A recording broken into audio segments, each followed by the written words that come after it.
Welcome to Season 5 of the Not Your Mama's Autism podcast. I'm Lola Dada Ali. In the first episode of this season, we are graced by an autistic self-advocate, mom, wife, and a corporate diversity and inclusion executive, Amy Root.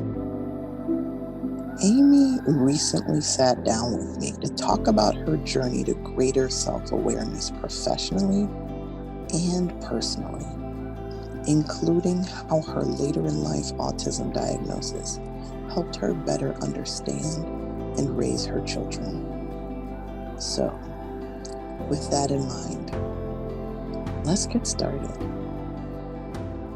Amy Root, welcome to the Not Your Mama's Autism podcast. Thank you so much for joining us today. Thank you.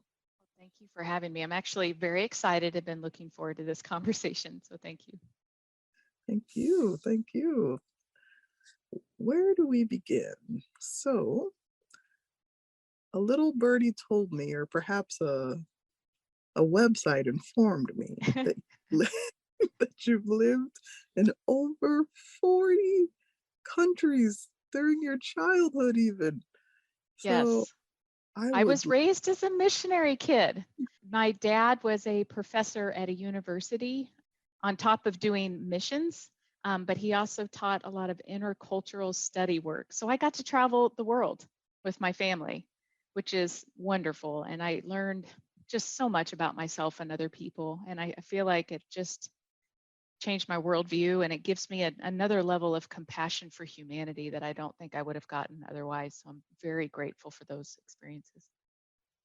Yeah, it's one thing to read about countries and books. It's another thing to truly have those lived experiences. Totally. Yes.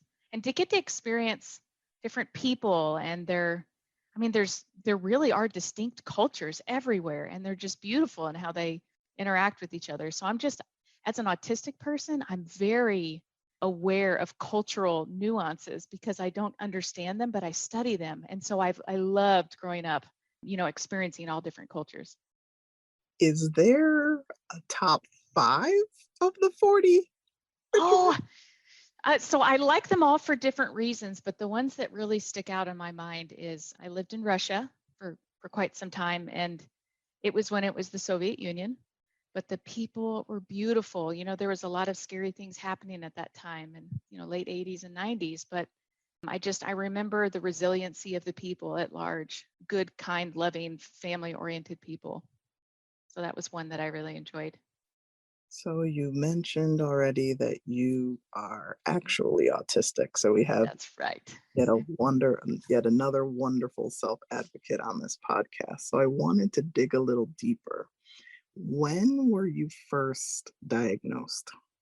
I've always been autistic, obviously. I've just been so fundamentally different, and I've been aware of that, and other people have definitely told me, Amy, you're very different. But I didn't know what it was called until I was in my late 30s, which is fascinating to me because my entire life I've gone to therapists, and counselors, and professionals, and I've been having mental health services since I was young, but it was never caught until my own child was diagnosed. And she was 6 at the time. It was kind of through school referral. We went to go see a specialist. And, as this specialist was describing what autism was, there was just this big aha moment of, these are experiences and things that I do. I wonder if I'm autistic. And I left there. And of course, I tried to learn more for my daughter, how to be an advocate, how to really best situate our life for her. I was reading the story of my life when I read stories about autistic adults, and it was just phenomenal. So I later, it took about a year, and I did get diagnosed later. On top of being autistic, I have a lot of other neurodivergence, which is important to note. I have definitely attention deficit, definitely have a lot of the disses like dyslexia, dysgraphia, dyscalculia. I have a lot of different types of differences in the way that I read and I process information around me. And I definitely have sensory integration differences. So for sure, everything that I touch and I sense is magnified. It was just really that moment. It was about 6, maybe even 7 years ago. It changed everything for me. It was just the most beautiful gift because at least I knew what it was and it's all making sense now. I've been able to unpack really my life and see it in a completely different way. So it was honestly the best gift I could have ever been given. I have to ask you, as an autistic woman, what I've heard from other self advocates who are women is that they were often misdiagnosed before they got the right diagnosis. Was this also your story? It is my story. And that's why I continued, I think. I was getting diagnoses where they seemed somewhat right. They were close, but they weren't accurate. The more that and I even bought a DSM when I was in high school. I was so fascinated by the diagnoses I was given, and I just felt so misunderstood. I just felt like it wasn't quite right. And so I studied them all, and it wasn't quite right. But yes, I've been diagnosed with a lot of different things that have now been kind of retracted, or at least saying, you know what, I think it's actually autism in the umbrella of all of this. I still have anxiety and depression, but yes, definitely the misdiagnosis I think is accurate. Because again, with autism, you're just looking at the behaviors on the outside. And it's really, especially if you have problems communicating, being able to express what's driving it, you can get misdiagnosed. And it's not like something we can just peek into someone's brain and see what's going on. We have to go by self-report and we have to go by external behavior.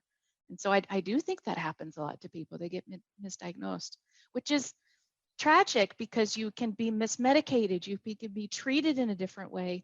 Before I knew I was autistic, the mental health counseling and the therapy I was receiving was very frustrating to me because it wasn't taking into consideration my neurotype and the fact that the advice they were giving me was valuable for a neurotypical person, but could be incredibly frustrating for somebody like me who is unable to do those things just because of my differences in like communication and just all of that and understanding the nuances of communication. So therapy is much better now too because I have a diagnosis and I can now get the tools and the skills that I need to be really successful. For more context, could you further explain how therapists may have gotten things wrong in the past because they were looking at you as a neurotypical person? For example, and maybe this is a wild one, but if you tell somebody that you hear things or see things in your mind that aren't there, that can be seen as schizophrenia. You can also be, synesthesia, not described well, which is a part of differences in neurology. So it's, maybe that's a poor example, but there's also things like I used the wrong words in the language a lot, talking about stress and overwhelm. So they were treating me for stress instead of sensory overwhelm and instead of ADHD overwhelm, my inability to process things. It's how it's described can be viewed differently. And that's fundamentally important. I think that's also why we need shared language around some of this and to teach people how to better describe their experience and even just hearing other people's experience. The more that I listen to autistic adults, and there's just so many aha moments where I'm like, that's exactly what I experienced, but I've described it this way. And I wonder if it's better described this way. So I do think that mental health professionals and therapists can potentially get it wrong. But again, it's just, it's kind of a little bit of a guesswork and it's hearing and seeing and understanding things in a different way. So you mentioned that your child helped you to see more of yourself. Do you have more than one child? Do you have one child? How many? Yes. So I have two children and a bonus daughter, but my two children, they are so different than me, but they have very similar diagnoses. A little bit different in some ways, but it's just so fascinating to see how, how three people can be so different. I mean, yes. So I reached out to you on social media after I saw one of your posts, and it was about I'm a sucker for self-awareness. Like everyone should really practice some form of radical introspection, whatever that looks like for you, having Yes. really close, truthful friends that can tell you about yourself while you spending that extra time to figure out what makes you tick. Why are you the way you are?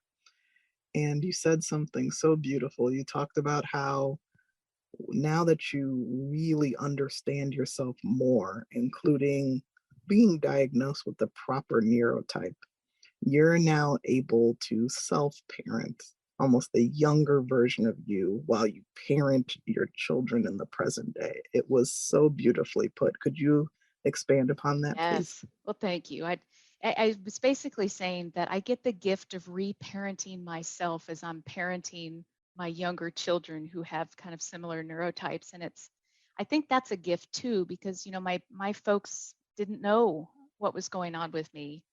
And it's, again, very hard to support and equip people when you don't really understand what's truly going on. And from the outside, the behavior can be seen as all kinds of things. Depends what lens you put on. And so I have just a beautiful gift as I'm unpacking and being much more self aware and just kind of refiltering and reprocessing my past and giving myself a lot more grace because I'm not like a broken typical person. I'm a very successful neurodivergent person in a world that wasn't created for me. And so I'm kind of owning that and taking my story back. But I get to do that while I'm raising children who are going through some of the painful things that I had, and I have a different perspective now. I can pause. I can explain things. I can tell them, just from my experience, where it could be seen as something different, or how to encourage them to self advocate for themselves, or, all the things that I now wish that I could have done. I'm allowing them and showing them that there's other ways to be and to accept themselves as early as possible. I mean, self confidence, self awareness, self advocacy is so important, and we just don't teach that a lot. And when we do teach it, a lot of those children are penalized for that. So it's been a good gift. Are your children verbal? Yes, my oldest, not verbal for a long time. Because I wanted to just touch upon how self advocacy comes in many forms. It could be my daughter now is 9 and she's starting to self advocate with the help of her AAC device and then the vocabulary she does have. And it's just very interesting to see this little budding self advocate coming about in a different form than what society is used to. Oh, So that's great. Yes. Does it give you a sense of pride and just, yes? it truly does. Her therapist reported today that she is spontaneously self-soothing. Oh, So when she love gets that. frustrated, she counts to 10, she crosses her hands, so she's self-soothing. And I was elated. I was elated. I know you could relate as Yeah. a I'm mom, and still learning that as an adult how to do that. So it's so great that she's doing that. Oh, that's I'm wonderful. so proud of her. So along those lines, in a way, do you feel like you experience deja vu moments? I do. Yeah. I often wonder if that's part of my neurology or if that's just like, yes, I do. Again, it's so good to see things from a different perspective and to offer that. I feel like I'm a very pragmatic parent too, is I like to offer both sides so there's an understanding because the one thing is being an autistic kid growing up, there was just a lot of confusion. The world is very confusing, especially to people who take things a little bit more face value or have a trust for things. And so, that kind of understated, nuanced, passive communication or even passive aggressive style that a lot of people have, it's really confusing. So I get to give that to my kids and try to describe that. And I think it's really interesting conversations too, because when they describe their experience, I get to see things new too. We've talked about navigating systems that were not designed for Yes. your type of brain. And I would love to talk about that more because you also talked about being a very successful neurodivergent person. So, in your personal life, as you've navigated different jobs from your very first job to when you became more experienced in what you do, explain that navigation process, especially at the beginning, because Oh, some of our goodness. listeners Yeah. are younger self advocates who are just starting, maybe looking at college, maybe looking at high school. So I'm curious if you could talk to us a little bit about once you enter that workplace. How did you first observe it, and how did you start to navigate in order to get to where you wanted to be? Yes. So this is a loaded question. There's a lot of systems not designed for us. But for me, again, I was diagnosed later in life and later in my professional career. So, I mean, and even now it's still a struggle, but I don't know if I did navigate well. But I will tell you some of the things that I did learn. People, networking, I don't like that term, but connecting with people is vitally important for your own success, for your own it's just so good to do and to find people that you trust and to ask for feedback from those that you trust and who have already shown for your best interest that they're going to do well by you. That's something that took me a lot of hurting. I'm typically be a little bit more trusting. So definitely find people who will really give you good sound counsel and advice. That's definitely something that has helped me. And then stay connected with those people. I wanted to ask you, since you mentioned my last question was loaded, and I think this next one is also loaded, so prepare yourself. Other self advocates that are women, you already mentioned before that you thought well, you knew you've been misdiagnosed. Do you think the healthcare system is better prepared to start diagnosing women with autism, or you think we still have a long way to go? Oh, I think we have a very long way to go. Still to this day, you get comments like, oh, you're autistic, but you're married, or oh, you're autistic, but you're a parent, or you're employed. And these are from professionals in the healthcare field. So I feel like we have a long way to go. I still think, we're still, that awareness, autism awareness is I wish that we were past it, but in a lot of ways, it's still not. And as far as diagnosing, my understanding is they're working on an adult diagnostic tool. I don't know much about that, but I sure hope that there are autistic advocates a part of that process, or else we could be getting it wrong again. That the tools that we have been based on a very small subset and very stereotypical group of behaviors and people, and that has, I think, been harmful. So I'm really hoping that we can change at least the diagnostic tools and understanding to equip all these professionals and providers so they know. I think there's a long way to go. What does inclusion mean to you? Oh In goodness, that's a great question. Yes, where all people, a part of a particular group, feel valued and respected and seen and heard, just all of that. It's kind of that deep sense of belonging, but not, that's kind of a simple phrase that people use, but that true feeling of part of, valued. Could you tell us about a time earlier in your career that you were misunderstood, and now that you have the gift that is this diagnosis, you better understand that situation? Oh, I like all of them. All of them, all of them.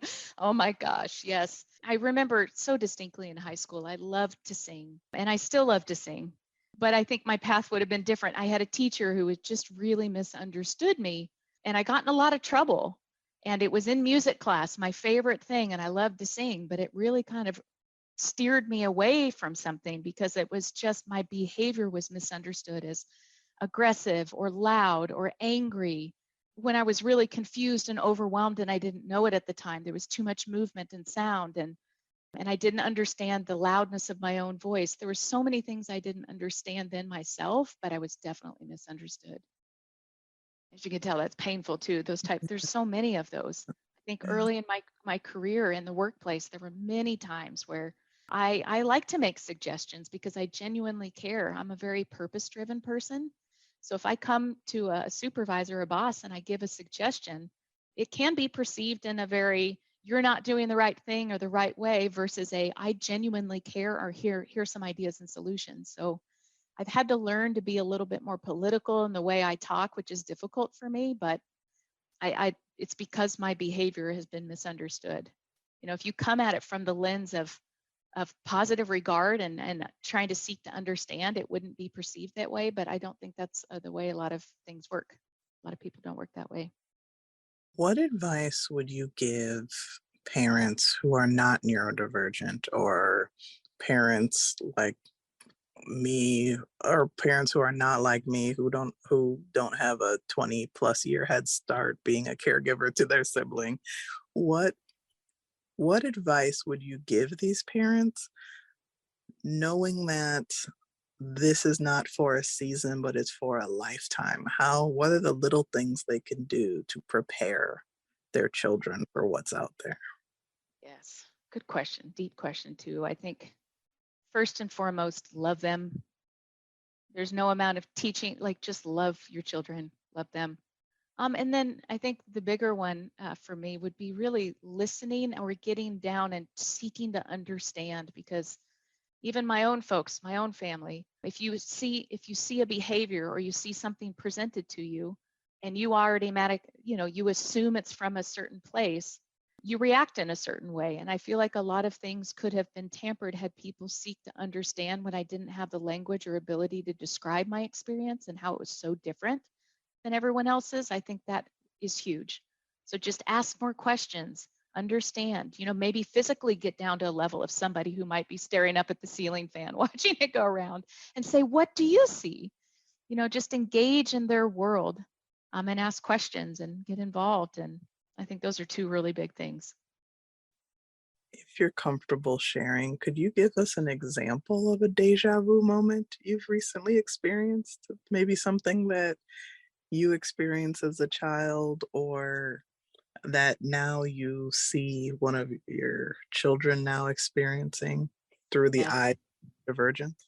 This happened a lot, and I didn't understand it again until my late 30s, maybe even more recently. It started to have this effect on me, but losing friends growing up and being neurodivergent, sometimes, especially autistic, you can have people that you are so close to and you spend so much time with. And I just remember losing friends all throughout my lifetime and literally having no understanding why. And that's painful. And I see my children going through that. And I think that has some to do with just differences in communication and expectations. And some people will address things and others won't. It's painful whenever you have a communication difference with people around you. So I definitely have seen a lot of deja vu moments, and I've tried to encourage them. Your people, whenever they come, they will be your people forever. So just keep waiting, keep caring about people. Is your spouse neurodivergent? He is, yes.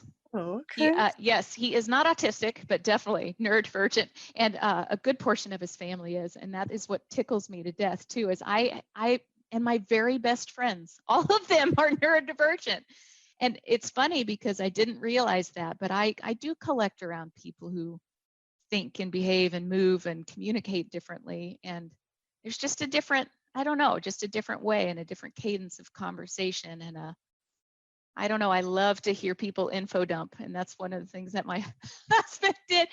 Just lots and lots of information. I just thought he was fascinating. So yeah, I do think we kind of tend to flock together. I love it. I love it. I love it.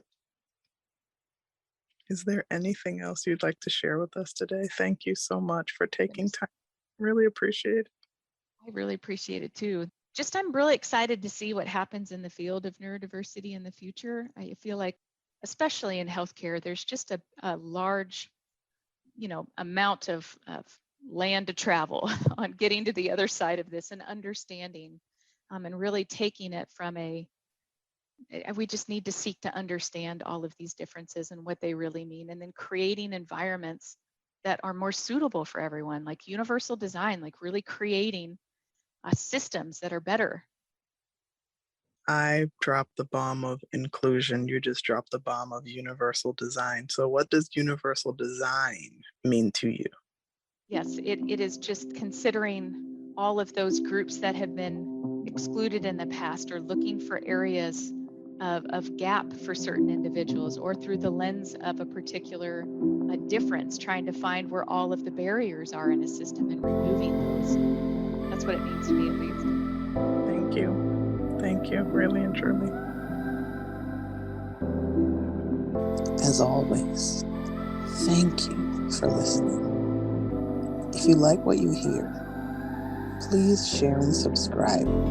For those of you interested in how this podcast came to be, please check out season 1 of this podcast in its entirety, or check us out at notyourmamasautism.com. We've also chosen to tell part of our story in written form. For those interested in seeing written work of our journey, check out The Caregiver's Chronicles, a column on psychcentral.com. See you soon. Not Your Mama's Autism podcast is hosted and written by my mom, Lila Dada Ali, and it's also co-written and produced by me, Fella Ali. My dad, little sister Alero, and I are all occasional contributors. My dad, Tosin Ali, also helps produce sometimes. Big thanks to my aunt, Olane Williams Ali, who did our graphic design. See you guys soon.